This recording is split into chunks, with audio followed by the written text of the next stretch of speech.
Hi, I'm Paul and welcome to this tutorial for Tog247.com.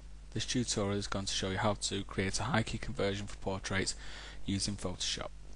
The first stage of the conversion is to go to our channels palette, hold Ctrl and click on the RGB channel. This will highlight the luminosity values in the image. The next step is to add a alpha channel and then making sure your foreground colour is set to black, your background colour is set to white. Hold Ctrl and press backspace. Each image needs a different amount of this, so for this image I will press it again.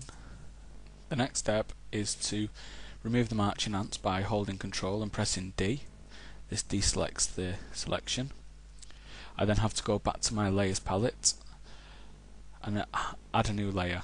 At this point the image will return to colour, but this doesn't matter because we're now going to fill this new layer with black through the keyboard shortcut Shift and F5, choosing black and pressing OK. Once we've done this, we can go back to our channels palette.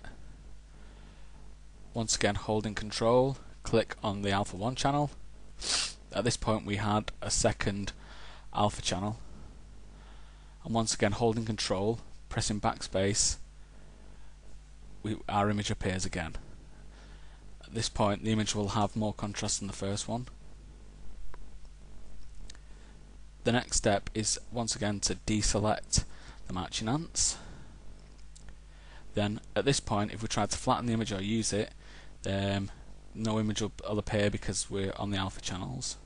So we need to select all of the image by pressing Ctrl A, then Ctrl C to copy it, go back to our layers, click on the layers, and using Ctrl V, paste. At this point I flatten the image. Once we have our flattened image, the next step is to adjust the image to how we like it. There's one of two ways of doing this, but I'm sure there are many more.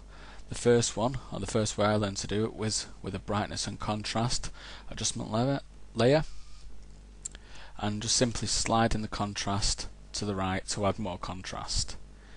This can work well for some images, but doesn't work that well for all. So if I go back to this layer and delete it,